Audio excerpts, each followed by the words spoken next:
Pembacaan Alkitab 1 tahun, hari ke-8, Kejadian, pasal 22-24.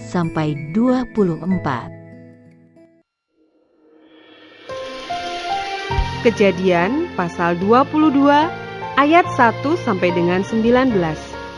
Kepercayaan Abraham diuji. Setelah semuanya itu, Allah mencoba Abraham. Ia berfirman kepadanya, "Abraham," lalu sahutnya, "Ya Tuhan," firman-Nya, "Ambillah anakmu yang tunggal itu, yang engkau kasihi, yakni Ishak. Pergilah ke tanah Moria dan persembahkanlah dia di sana sebagai korban bakaran pada salah satu gunung yang akan kukatakan kepadamu." Keesokan harinya, pagi-pagi, bangunlah Abraham. Ia memasang pelana keledainya dan memanggil 2 orang bujangnya beserta Ishak anaknya. Ia membelah juga kayu untuk korban bakaran itu. Lalu berangkatlah ia dan pergi ke tempat yang dikatakan Allah kepadanya. Ketika pada hari ketiga, Abraham melayangkan pandangnya. Kelihatanlah kepadanya tempat itu dari jauh. Kata Abraham kepada kedua bujangnya itu, "Tinggallah kamu di sini dengan keledai ini. Aku beserta anak ini akan pergi ke sana. Kami akan sembahyang. Sesudah itu kami kembali kepadamu." Lalu Abraham mengambil kayu untuk korban bakaran itu dan memikulkannya ke atas bahu Ishak anaknya. Sedang di tangannya dibawanya api dan pisau. Demikianlah keduanya berjalan bersama-sama. Lalu berkatalah Ishak kepada Abraham ayahnya, "Bapa," sahut Abraham. "Ya anakku," bertanyalah ia, "di sini sudah ada api dan kayu, tetapi di manakah anak domba untuk korban bakaran itu?" Sahut Abraham, "Allah yang akan menyediakan anak domba untuk korban bakaran baginya anakku." Demikianlah keduanya berjalan bersama-sama. Sampailah mereka ke tempat yang dikatakan Allah kepadanya. Lalu Abraham mendirikan mezbah di situ. Disusunnyalah kayu, diikatnya Ishak anaknya itu, dan diletakkannya di mezbah itu, di atas kayu api. Sesudah itu Abraham mengulurkan tangannya, lalu mengambil pisau untuk menyembelih anaknya. Tetapi berserulah malaikat Tuhan dari langit kepadanya, "Abraham, Abraham," sahutnya, "Ya Tuhan." Lalu ia berfirman, "Jangan bunuh anak itu dan jangan kau apa-apakan dia, sebab telah ku ketahui sekarang bahwa engkau takut akan Allah, dan engkau tidak segan-segan untuk menyerahkan anakmu yang tunggal kepadaku." Lalu Abraham menoleh dan melihat seekor domba jantan di belakangnya, yang tanduknya tersangkut dalam belukar. Abraham mengambil domba itu, lalu mengorbankannya sebagai korban bakaran pengganti anaknya. Dan Abraham menamai tempat itu, "Tuhan menyediakan." Sebab itu sampai sekarang dikatakan orang, di atas gunung Tuhan akan disediakan. Untuk kedua kalinya berserulah malaikat Tuhan dari langit kepada Abraham. Katanya, "Aku bersumpah demi diriku sendiri, demikianlah firman Tuhan, karena engkau telah berbuat demikian, dan engkau tidak segan-segan untuk menyerahkan anakmu yang tunggal kepadaku, maka aku akan memberkati engkau berlimpah-limpah, dan membuat keturunanmu sangat banyak, seperti bintang di langit dan seperti pasir di tepi laut, dan keturunanmu itu akan menduduki kota-kota musuhnya. Oleh keturunanmu lah semua bangsa di bumi akan mendapat berkat, karena engkau mendengarkan firman-Ku." Kemudian kembalilah Abraham kepada kedua bujangnya, dan mereka bersama-sama berangkat ke Beersheba, dan Abraham tinggal di Beersheba. Ayat 20 sampai dengan 24. Keturunan Nahor. Sesudah itu Abraham mendapat kabar, juga Milka telah melahirkan anak-anak lelaki bagi Nahor saudaramu, Us anak sulung, dan Bus adiknya, dan Kemuel ayah Aram, juga Keset, Haso, Pildas, Yitlaf, dan Betuel. Dan Betuel memperanakkan Ribka. Kedelapan orang inilah dilahirkan Milka bagi Nahor, saudara Abraham itu. Dan gundik Nahor yang namanya Reuma melahirkan anak juga, yakni Tebah, Gaham, Tahas, dan Maaka.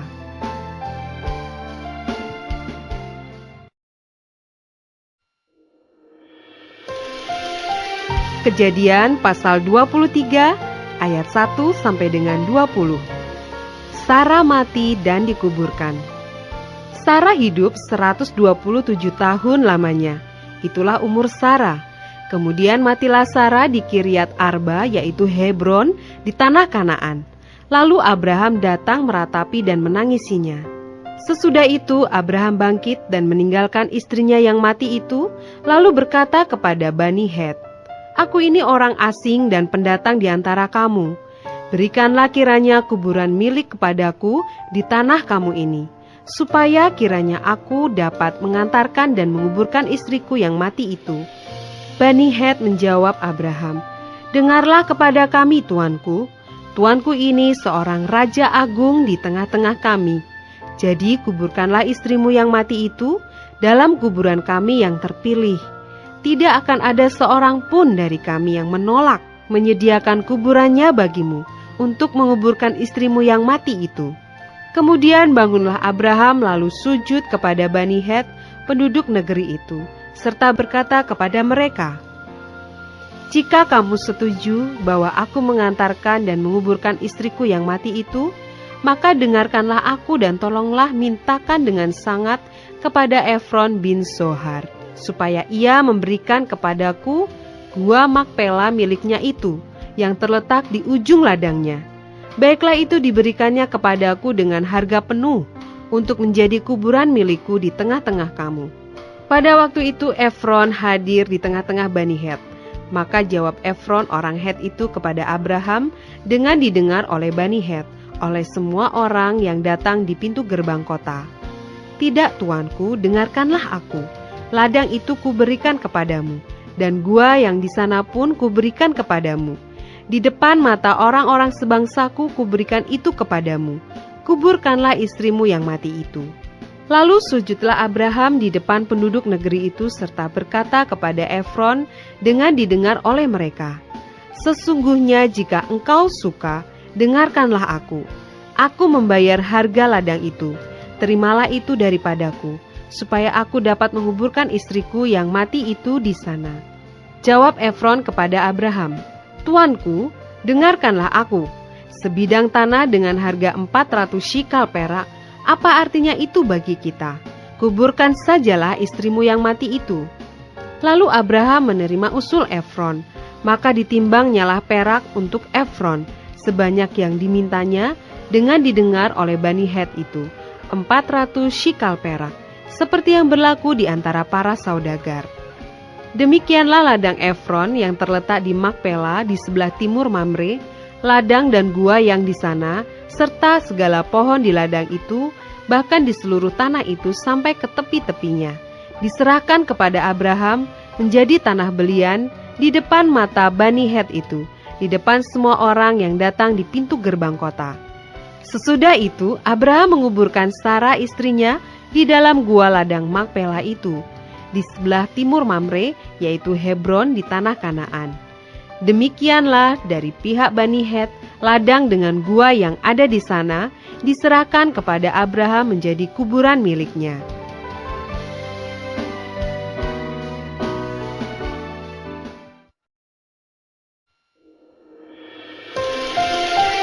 Kejadian pasal 24 ayat 1 sampai dengan 67. Ribka dipinang bagi Ishak. Adapun Abraham telah tua dan lanjut umurnya, serta diberkati Tuhan dalam segala hal. Berkatalah Abraham kepada hambanya yang paling tua dalam rumahnya, yang menjadi kuasa atas segala kepunyaannya. Katanya, "Baiklah, letakkan tanganmu di bawah pangkal pahaku, supaya aku mengambil sumpahmu demi Tuhan, Allah yang empunya langit dan yang empunya bumi, bahwa engkau tidak akan mengambil untuk anakku seorang istri dari antara perempuan Kanaan yang di antaranya aku diam. Tetapi engkau harus pergi ke negeriku dan kepada sanak saudaraku untuk mengambil seorang istri bagi Ishak anakku." Lalu berkatalah hambanya itu kepadanya, "Mungkin perempuan itu tidak suka mengikuti aku ke negeri ini. Haruskah aku membawa anakmu itu kembali ke negeri dari mana tuanku keluar?" Tetapi Abraham berkata kepadanya, "Awas, jangan kau bawa anakku itu kembali ke sana. Tuhan, Allah yang empunya langit, yang telah memanggil aku dari rumah ayahku, serta dari negeri sanak saudaraku, dan yang telah berfirman kepadaku, serta yang bersumpah kepadaku demikian, kepada keturunan mula akan kuberikan negeri ini. Dialah juga akan mengutus malaikatnya berjalan di depanmu, sehingga engkau dapat mengambil seorang istri dari sana untuk anakku.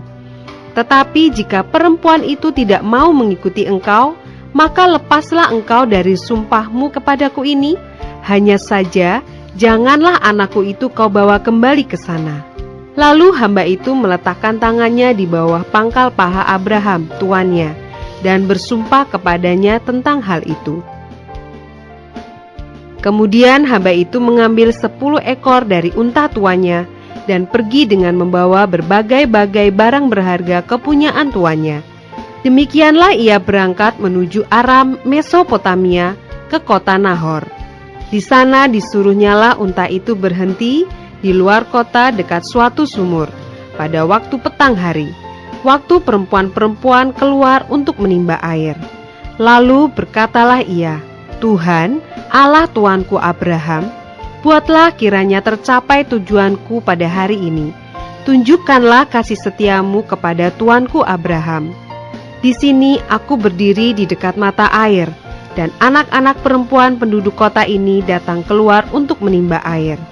Kiranya terjadilah begini. Anak gadis kepada siapa aku berkata, tolong miringkan buyungmu itu, supaya aku minum. Dan yang menjawab, minumlah, dan unta-untamu juga akan kuberi minum. Dialah kiranya yang kau tentukan bagi hambamu Ishak. Maka dengan begitu akan ku ketahui bahwa engkau telah menunjukkan kasih setiamu kepada tuanku itu. Sebelum ia selesai berkata, maka datanglah Ribka yang lahir bagi Betuel, anak laki-laki Milka, istri Nahor, saudara Abraham. Buyungnya dibawanya di atas bahunya.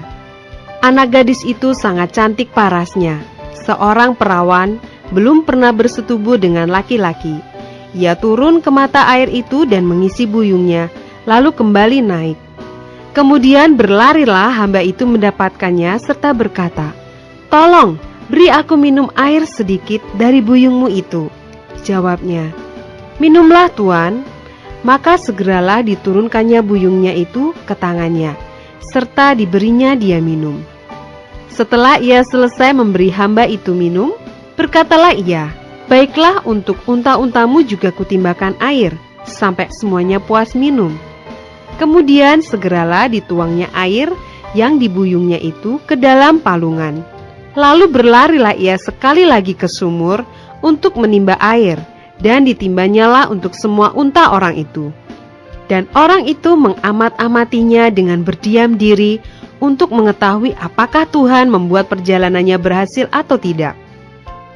Setelah unta-unta itu puas minum, maka orang itu mengambil anting-anting emas yang setengah shikal beratnya, dan sepasang gelang tangan yang 10 shikal emas beratnya, serta berkata, anak siapakah engkau? Baiklah, katakan kepadaku, adakah di rumah ayahmu tempat bermalam bagi kami?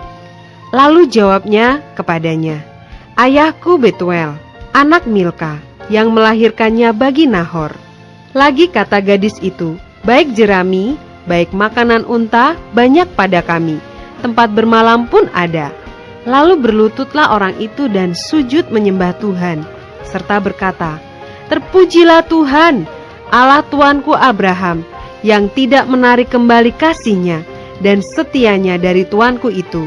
Dan Tuhan telah menuntun aku di jalan ke rumah saudara-saudara tuanku ini. Berlarilah gadis itu pergi menceritakan kejadian itu ke rumah ibunya. Ribka mempunyai saudara laki-laki, namanya Laban. Laban berlari keluar mendapatkan orang itu ke mata air tadi. Sesudah dilihatnya anting-anting itu dan gelang pada tangan saudaranya, dan sesudah didengarnya perkataan Ribka, saudaranya, yang bunyinya, begitulah dikatakan orang itu kepadaku.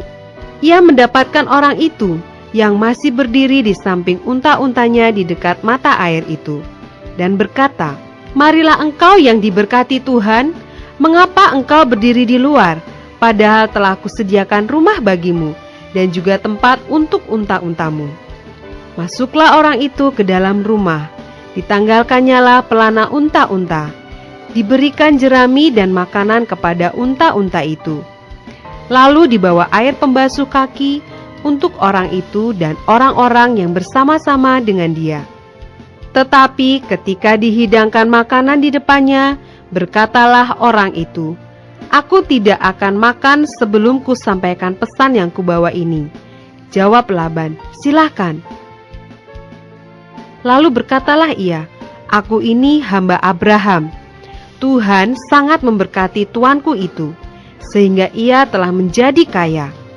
Tuhan telah memberikan kepadanya kambing domba dan lembu sapi, emas dan perak, budak laki-laki dan perempuan, unta dan keledai. Dan Sarah, istri tuanku itu, sesudah tua, telah melahirkan anak laki-laki bagi tuanku itu. Kepada anaknya itu telah diberikan tuanku segala harta miliknya. Tuanku itu telah mengambil sumpahku. Engkau tidak akan mengambil untuk anakku seorang istri dari antara perempuan Kanaan yang negerinya kudiami ini. Tetapi engkau harus pergi ke rumah ayahku dan kepada kaumku untuk mengambil seorang istri bagi anakku." Jawabku kepada tuanku itu, "Mungkin perempuan itu tidak mau mengikuti aku." Tetapi katanya kepadaku, "Tuhan yang di hadapannya aku hidup akan mengutus malaikatnya menyertai engkau, dan akan membuat perjalananmu berhasil, sehingga engkau akan mengambil bagi anakku seorang istri dari kaumku dan dari rumah ayahku. Barulah engkau lepas dari sumpahmu kepadaku, jika engkau sampai kepada kaumku dan mereka tidak memberikan perempuan itu kepadamu. Hanya dalam hal itulah engkau lepas dari sumpahmu kepadaku. Dan hari ini aku sampai ke mata air tadi. Lalu kataku, Tuhan, Allah tuanku Abraham, sudilah kiranya engkau membuat berhasil perjalanan yang kutempuh ini. Di sini aku berdiri di dekat mata air ini. Kiranya terjadi begini. Apabila seorang gadis datang keluar untuk menimba air, dan aku berkata kepadanya, "Tolong, berikan aku minum air sedikit dari buyungmu itu." Dan ia menjawab, "Minumlah, dan untuk unta-untamu juga akan kutimba air." Dialah kiranya istri yang telah Tuhan tentukan bagi anak tuanku itu. Belum lagi aku habis berkata dalam hatiku, Ribka telah datang membawa buyung di atas bahunya, dan turun ke mata air itu, lalu menimba air. Kataku kepadanya, "Tolong berikan aku minum." Segeralah ia menurunkan buyung itu dari atas bahunya, serta berkata, "Minumlah, dan unta-untamu juga akan kuberi minum." Lalu aku minum, dan unta-unta itu juga diberinya minum. Sesudah itu aku bertanya kepadanya, "Anak siapakah engkau?" Jawabnya, "Ayahku Betuel, anak Nahor, yang dilahirkan Milka." Lalu aku mengenakan anting-anting pada hidungnya dan gelang pada tangannya. Kemudian berlututlah aku dan sujud menyembah Tuhan, serta memuji Tuhan, Allah tuanku Abraham, yang telah menuntun aku di jalan yang benar untuk mengambil anak perempuan saudara tuanku ini bagi anaknya. Jadi sekarang, apabila kamu mau menunjukkan kasih dan setia kepada tuanku itu, beritahukanlah kepadaku. Dan jika tidak, beritahukanlah juga kepadaku, supaya aku tahu entah berpaling ke kanan atau ke kiri. Lalu Laban dan Betuel menjawab, "Semuanya ini datangnya dari Tuhan. Kami tidak dapat mengatakan kepadamu baiknya atau buruknya. Lihat, Ribka ada di depanmu. Bawalah dia dan pergilah, supaya ia menjadi istri anak tuanmu, seperti yang difirmankan Tuhan." Ketika hamba Abraham itu mendengar perkataan mereka, sujudlah ia sampai ke tanah menyembah Tuhan. Kemudian hamba itu mengeluarkan perhiasan emas dan perak serta pakaian kebesaran, dan memberikan semua itu kepada Ribka, juga kepada saudaranya, dan kepada ibunya diberikannya pemberian yang indah-indah. Sesudah itu makan dan minumlah mereka, ia dan orang-orang yang bersama-sama dengan dia, dan mereka bermalam di situ. Paginya sesudah mereka bangun, berkatalah hamba itu, "Lepaslah aku pulang kepada tuanku." Tetapi saudara Ribka berkata, serta ibunya juga, "Biarkanlah anak gadis itu tinggal pada kami barang 10 hari lagi, kemudian bolehlah engkau pergi." Tetapi jawabnya kepada mereka, "Janganlah tahan aku, sedang Tuhan telah membuat perjalananku berhasil. Lepaslah aku, supaya aku pulang kepada tuanku." Kata mereka, "Baiklah, kita panggil anak gadis itu dan menanyakan kepadanya sendiri." Lalu mereka memanggil Ribka dan berkata kepadanya, "Maukah engkau pergi beserta orang ini?" Jawabnya, "Mau." Maka Ribka, saudara mereka itu dan inang pengasuhnya, beserta hamba Abraham dan orang-orangnya, dibiarkan mereka pergi. Dan mereka memberkati Ribka. Kata mereka kepadanya, "Saudara kami, moga-moga engkau menjadi beribu-ribu laksa, dan moga-moga keturunanmu menduduki kota-kota musuhnya." Lalu berkemaslah Ribka beserta hamba-hambanya perempuan, dan mereka naik unta mengikuti orang itu. Demikianlah hamba itu membawa Ribka lalu berjalan pulang. Adapun Ishak telah datang dari arah sumur Lahai Roi. Ia tinggal di tanah Negeb. Menjelang senja, Ishak sedang keluar untuk berjalan-jalan di padang. Ia melayangkan pandangnya, maka dilihatnyalah ada unta-unta datang. Ribka juga melayangkan pandangnya, dan ketika dilihatnya Ishak, turunlah ia dari untanya. Katanya kepada hamba itu, "Siapakah laki-laki itu yang berjalan di padang ke arah kita?" Jawab hamba itu, "Dialah tuanku itu." Lalu Ribka mengambil telekungnya dan bertelekunglah ia. Kemudian hamba itu menceritakan kepada Ishak segala yang dilakukannya. Lalu Ishak membawa Ribka ke dalam kemah Sarah ibunya dan mengambil dia menjadi istrinya. Ishak mencintainya, dan demikian ia dihiburkan setelah ibunya meninggal.